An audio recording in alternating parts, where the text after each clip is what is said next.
Good morning student. आज हम पढ़ेंगे चैप्टर 13 लाइट। क्या हम अंधेरे कमरे में कोई भी चीज़ देख सकते हैं? नहीं देख सकते ना। क्यों नहीं देख सकते? क्योंकि वहाँ पर लाइट नहीं होती। लेकिन जैसे ही हम लाइट ऑन करते हैं तो क्या हर चीज़ हमें विजिबल हो जाती है? यस। तब हमें रूम की हर चीज़ विजिबल हो जाती है। क्यों? क्योंकि वहाँ पर लाइट अवेलेबल होती है। ठीक है। तो व्हाट इज़ लाइट? लाइट क्या है? Light is a form of energy. Light एक एनर्जी की फॉर्म है which makes things around us visible, जो हमारे आसपास की चीज़ें हमारे लिए विजिबल बनाती हैं। लाइट के कारण ही हम हर चीज़ देख सकते हैं ना। Now what are the properties of light? Light travels in straight line, कि जो लाइट है वो एक स्ट्रेट लाइन में ही ट्रेवल करती है। Light travels much faster than sound. जो लाइट है वो साउंड से ज़्यादा तेज़ी से ट्रैवल करती है। जैसे आपने देखा भी होगा बारिश के दिनों में जब लाइटनिंग होती है और थंडर होता है तो हमें सबसे पहले लाइटनिंग दिखाई देती है, बाद में उसकी आवाज़ सुनाई देती है। ठीक है, लेकिन दोनों सेम ही टाइम पे ट्रैवल करती हैं। फिर भी हमें जो लाइटनिंग है वो पहले दिखाई देती है और जो थंडर है वो बाद में सुनाई देती है। We see things because they reflect light into our eyes. हम कोई भी वस्तु देखते हैं क्यों? क्योंकि वो क्या करती है? लाइट को रिफ्लेक्ट करती है। जैसे कि फॉर बेस्ट एग्जांपल है मून। मून हमें किस लिए इतना ब्राइट दिखाई देता है? क्योंकि वो सन से आने वाली लाइट को रिफ्लेक्ट करता है। Shadow are formed when light is blocked by an object, कि शेडो तब बनती है जब लाइट का पाथ के बीच में कोई एक ऐसा ऑब्जेक्ट आ जाए जिसमें से लाइट ट्रैवल नहीं कर सकती। तो ऐसे ऑब्जेक्ट से क्या बनती है? एक शेडो फॉर्म होती है। तो ऐसे ऑब्जेक्ट्स को हम बोलते हैं ओपेक ऑब्जेक्ट्स। ठीक है, तो जब लाइट के रास्ते में कोई एक ओपेक ऑब्जेक्ट आ जाए तब क्या बनती है? शेडो। हमने अभी तक पढ़ा कि हम ऑब्जेक्ट्स को तभी देख पाते हैं जबकि वहाँ से क्या होती है? लाइट ट्रैवल कर रही होती है। अब लाइट तो क्या होता है कि हमारे कुछ ही ऑब्जेक्ट्स ऐसे हैं जो खुद की लाइट अपनी एमिट करते हैं। ऐसे ऑब्जेक्ट्स में जैसे कि सन एक बेस्ट एग्जांपल है हमारा। सन हमारा क्या करता है? अपनी लाइट ही एमिट करता है ना। तो ऐसे ऑब्जेक्ट को तो देखना आसान होता है जो अपनी लाइट को एमिट करते हैं, लेकिन ऐसे ऑब्जेक्ट जो अपनी लाइट एमिट ही नहीं करते जैसे कि पेंसिल, पेन, बुक, इनको हम कैसे देख पाते हैं? क्योंकि ये ऑब्जेक्ट्स क्या करते हैं? रिफ्लेक्ट करते हैं। तो इनको हम बोलते हैं नॉन ल्यूमिनस ऑब्जेक्ट। ठीक है, जिनकी अपनी खुद की लाइट होती है वो होते हैं हमारे ल्यूमिनस ऑब्जेक्ट्स, और जिनके खुद की लाइट नहीं होती वो होते हैं हमारे non luminous objects. Luminous objects that emit their own light, that is the sun, a flashlight, turn on. देखो ल्यूमिनस ऑब्जेक्ट हमारे होते हैं जैसे सन, मैच स्टिक एंड लाइट। जब हम इनको ऑन करते हैं बल्ब को तो ये खुद की अपनी लाइट एमिट करते हैं ना। तो ऐसे ऑब्जेक्ट्स हमारे होते हैं luminous objects. Non luminous objects it do not create light. जो नॉन ल्यूमिनस ऑब्जेक्ट होते हैं उनकी खुद की अपनी कोई लाइट नहीं होती। So how are we able to see them? तो हम उनको कैसे देख सकते हैं? We can see non luminous objects because of light reflected off them. ऐसे ऑब्जेक्ट्स को हम तभी देख सकते हैं जब जो लाइट है जब उन पर फॉल होती है वो उनको रिफ्लेक्ट करते हैं। ठीक है। What makes things visible? क्या चीज़ है जो कोई भी वस्तु को हमें विजिबल बनाती है? When light from an object enters in our eyes, then we see the object.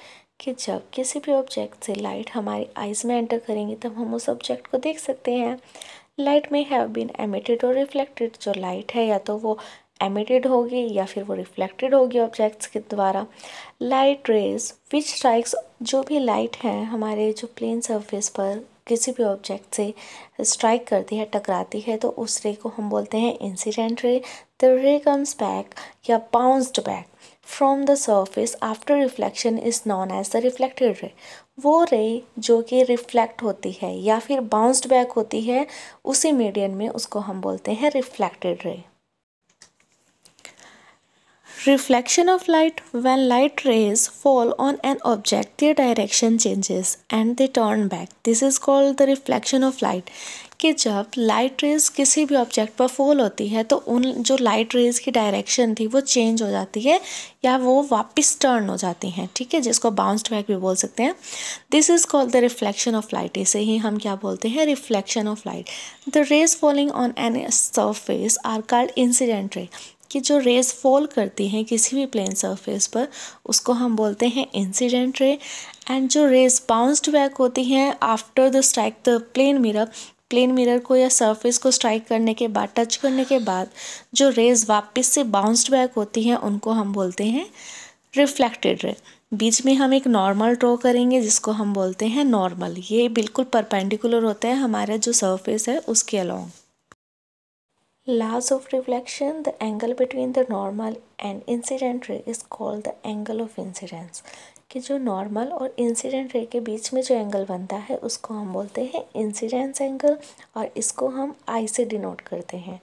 The angle between the normal and the reflected ray is known as the angle of reflection. कि जो angle है हमारा normal और reflected ray के बीच में बनता है इसको हम बोलते हैं एंगल ऑफ रिफ्लेक्शन, जिसको आर से डिनोट करते हैं। Angle of incidence is always equal to angle of reflection. जो हमारा एंगल ऑफ इंसिडेंस है वो हमेशा इक्वल होता है एंगल ऑफ रिफ्लेक्शन के। The incident rays the normal at the point of incidence and the reflected ray all lies in a same plane.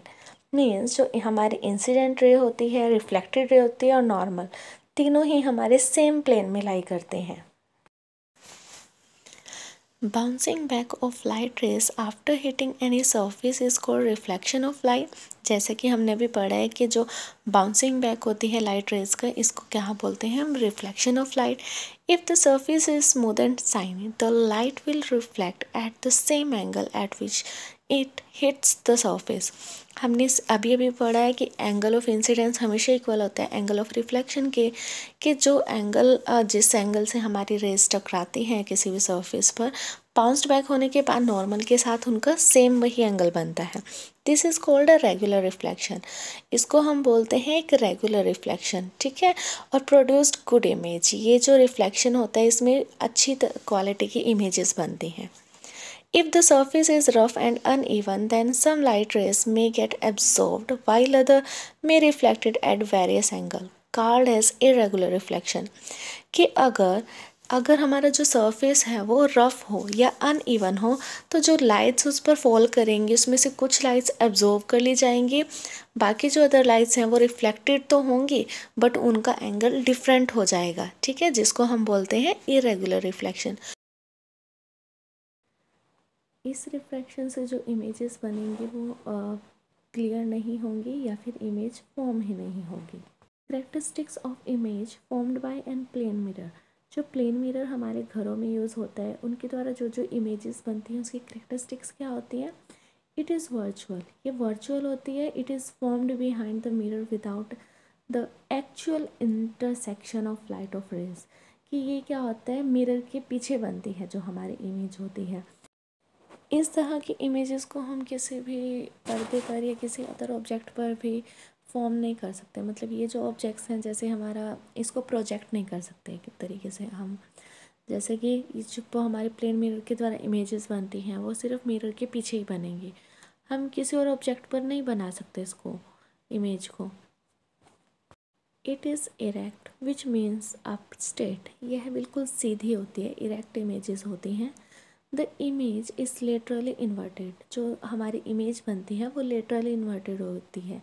जैसे आपने देखा होगा अगर हम अपना राइट हैंड उठाते हैं तो जो मिरर के पीछे वाली जो इमेज बनती है एक्चुअली में वो अपना लेफ़्ट हैंड उठा रही होती है, तो जो उसका लेफ़्ट होता है वो हमारा राइट होता है और हमारा राइट उसका लेफ़्ट। तो it is reversed from left to right, तो ये लेफ़्ट टू राइट हमारी रिवर्स्ड होती है। जैसे आपने देखा भी होगा जो एम्बुलेंस होती है हमारी, एम्बुलेंस पे आपने कभी देखा एम्बुलेंस कैसे लिखा होता है, हमेशा वो लिटरली इन्वर्टेड लिखा होता है, यानी कि वो उल्टा लिखा होता है। ताकि क्यों लिखा होता है आप बताइए ज़रा, सोचिए ऐसा क्यों होता है हमारी एम्बुलेंस पे एम्बुलेंस उल्टा लिखा होता है। The word ambulance would appears as when reflected in a plane mirror. It is written this way so as to help a person driving a vehicle ahead of the ambulance to read it as ambulance when she sees the rear view mirror। Ambulance हमेशा lateral inverted क्यों बना होता है, क्यों लिखा होता है उसके आगे, क्योंकि अगर उससे आगे कोई भी व्हीकल चल रहा है तो उसमें जो पर्सन ड्राइव कर रहा है अगर उसको मिरर से देखते हैं तो मिरर में उसको एम्बुलेंस बिल्कुल सीधा दिखाई दे, इसी वजह से लिटरली इन्वर्टेड लिखा होता है।